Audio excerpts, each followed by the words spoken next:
Hier a débuté la campagne officielle pour l'élection présidentielle. Elle se déroulera les 10 et 24 avril. En clair, une stricte égalité du temps de parole est mise en place. À la télé et à la radio, les affiches sont placardées devant les bureaux de vote, les professions de foi envoyées dans les boîtes aux lettres. Et puis à plusieurs reprises par jour, les clips de campagne sont diffusés à la télévision. Alors, c'est l'occasion de proposer ce matin avec Olivier Issambert un dossier sur celui qui fait partie bien sûr des 12 candidats à cette élection présidentielle. Et c'est autre que le président sortant Emmanuel Macron, et plus précisément sur ses positions concernant Israël et la lutte contre l'antisémitisme. Quel bilan des 5 années passées à l'Élysée pour celui qui brigue un nouveau mandat sur des sujets bien sûr fondamentaux pour la communauté juive. On voit tout cela avec vous ce matin, Olivier. Effectivement, alors c'était le mois dernier lors du dîner du CRIF où Emmanuel Macron n'a pas pu se rendre, occupé par le début du conflit en Ukraine. Le Premier ministre Jean Castex a lu un texte préparé par le chef de l'État et dans lequel il refuse le terme d'apartheid utilisé pour qualifier l'État d'Israël. Dans un rapport d'Amnesty International quelques semaines plus tôt, Jean Castex déclare au nom d'Emmanuel Macron: comment ose-t-on parler d'apartheid dans un État où les citoyens arabes sont représentés au gouvernement, au Parlement et occupent des postes à responsabilité et de direction?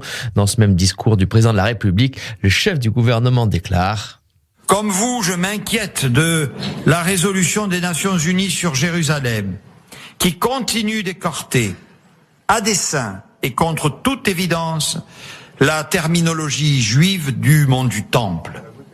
Vous connaissez mon attachement à Jérusalem, où je me suis rendu à plusieurs reprises comme président ou avant de le devenir. Jérusalem est la capitale éternelle du peuple juif. Je n'ai jamais cessé de le dire. Cela n'empêche en rien de reconnaître et de respecter l'attachement d'autres religions à cette ville. Et c'est dans cet esprit que j'ai moi-même parcouru la vieille ville à pied en 2020 et visité chacun des lieux saints. Mais effacer la part de judéité de Jérusalem est inacceptable. Le Premier ministre Jean Castex le 24 février dernier lors du dîner annuel du CRIF. Le problème, c'est que cette résolution onusienne évoquée par Emmanuel Macron, qualifiée de négationniste par le président du CRIF, Francis Khalifa, avait été votée par la France 2 mois plus tôt. Quant au refus de parler d'apartheid pour Israël, il ne faut pas oublier pourtant que le ministre des Affaires étrangères, Jean-Yves Le Drian, avait mis en garde en pleine guerre entre Israël et le Hamas en mai dernier contre un risque d'apartheid en Israël si une solution à 2 États n'émergeait pas. Quant au voyage d'Emmanuel Macron à Jérusalem en janvier 2020, il faut rappeler que ce n'était pas un voyage officiel mais un déplacement mémoriel à l'occasion d'un forum international organisé pour le 75e anniversaire de la libération du camp d'Auschwitz-Birkenau.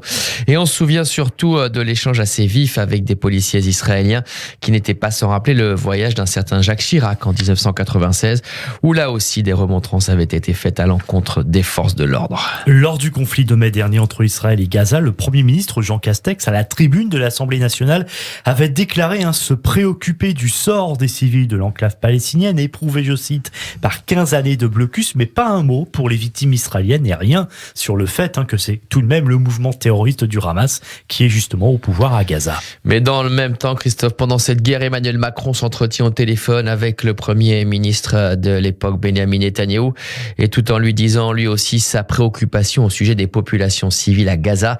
Il souligne l'attachement indéfectible de la France à la sécurité de l'État hébreu, le droit à se défendre de l'État juif et insiste sur l'urgence d'un retour à la paix. Emmanuel Macron entretient de bonnes relations avec Yair Lapid, le ministre israélien des Affaires étrangères. Le 5 avril 2019, à quelques jours d'une nouvelle élection législative en Israël, Emmanuel Macron avait reçu à l'Élysée à l'époque le leader de Yesh Atid, alors opposant numéro 1 à Benyamin Netanyahou, et les deux hommes avaient ouvertement affiché leur amitié.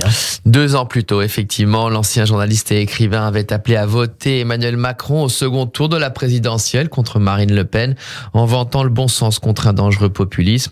Toutefois, l'affaire Pegasus, du nom de ce logiciel espion vendu par la société israélienne NSO et qui a placé sur écoute l'un des téléphones portables du président français, ceux de plusieurs membres de son gouvernement, de l'ex-premier ministre Édouard Philippe et de certains conseillers, a entraîné une brouille de plusieurs mois l'année dernière, 4 mois entre la France et Israël. Un coup de froid, Christophe, terminé lorsqu'Emmanuel Macron a reçu Yair Lapid. lapine. Ce n'est pas plus tard que l'année dernière, en novembre, à l'Élysée.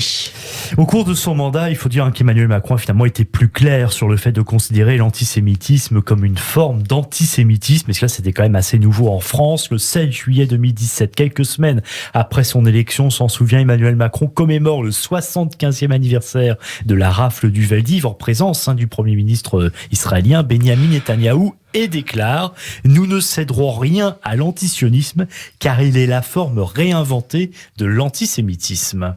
Et lors de son voyage en Israël en janvier 2020, il déclare aux côtés de son homologue Reuven Rivlin que la négation de l'existence d'Israël comme État est de l'antisémitisme. Entre-temps, il faut dire que le Parlement français adopte à l'automne 2019 la résolution écrite par le député La République En Marche, Sylvain Maillard, sur l'antisémitisme et l'antisionisme, même si cela n'a été approuvé que par 154 voix sur un total de 577 députés, dont 84 au sein du groupe La République En Marche sur 303 élus, autant dire quand même pas beaucoup. Effectivement, Christophe, le gouvernement a pris des engagements dans la lutte contre l'antisionisme. Il a décidé de dissoudre ce mois-ci 2 associations pro-palestiniennes, le collectif Palestine Vaincra et le comité Action Palestine. Sur Twitter, le ministre de l'Intérieur a déclaré que les 2 collectifs appellent, je cite, à la haine, à la violence et à la discrimination, pointant du doigt la haine des Juifs. La semaine dernière à Toulouse, lors de l'hommage rendu aux victimes des attentats de Toulouse et Montauban en 2012, aux côtés du président israélien Yitzhak Herzog, le chef de l'État a déclaré, je cite, que l'antisémitisme et l'antisionisme sont les ennemis de notre République. Sur l'antisémitisme, dans un discours prononcé au mémorial de la Shoah à Paris, 75 ans après la découverte des camps nazis d'Auschwitz-Birkenau, le président de la République appelle en janvier 2020 à la vigilance face à la recrudescence des actes et des idées antisémites et condamne l'insupportable regain de l'antisémitisme. Des associations ont été dissoutes depuis, notamment pour antisémitisme. En septembre, la Ligue de défense noire, puis en octobre, c'est au tour du CCIF, le collectif contre l'islamophobie en France, et l'association Baraka City. 22 mosquées ont été fermées, notamment pour des prêches de haine contre les juifs. À l'extrême droite, le site Ils sont partout, qui recense des personnalités juives, a été signalé l'été dernier à la justice par Gérald Darmanin. Et il faut souligner aussi qu'Emmanuel Macron s'est également impliqué à la suite des assassinats antisémites de Sarah Halimi et Mireille Knoll l'année dernière, quelques jours après la décision de la Cour de cassation de confirmer l'irresponsabilité pénale de l'assassin de Sarah Halimi en 2017, tout en entérinant le caractère antisémite du crime. Le président de la République demande à son ministre de la Justice, Éric Dupond-Moretti, un projet de loi pour revoir la responsabilité pénale en cas de prise de stupéfiants. En mars 2018, Emmanuel Macron, après l'hommage national aux gendarmes, Arnaud Beltrame se rend au cimetière de Bagneux pour assister aux obsèques de Mireille Knoll. Une venue à titre personnel en soutien à la famille, dira-t-il. Lors de l'hommage aux invalides à Arnaud Beltrame, le chef de l'État avait déclaré que l'octogénaire a été assassiné parce qu'elle était juive. Merci Olivier pour ce dossier, donc en forme de bilan des 5 années de la présidence d'Emmanuel Macron concernant Israël et l'antisémitisme. Et bien sûr, pour être tout à fait objectif, nous ferons la même démarche, nous aurons la même démarche pour les 11 autres candidats à l'élection présidentielle d'ici le premier tour, qui sera donc le dimanche 10 avril.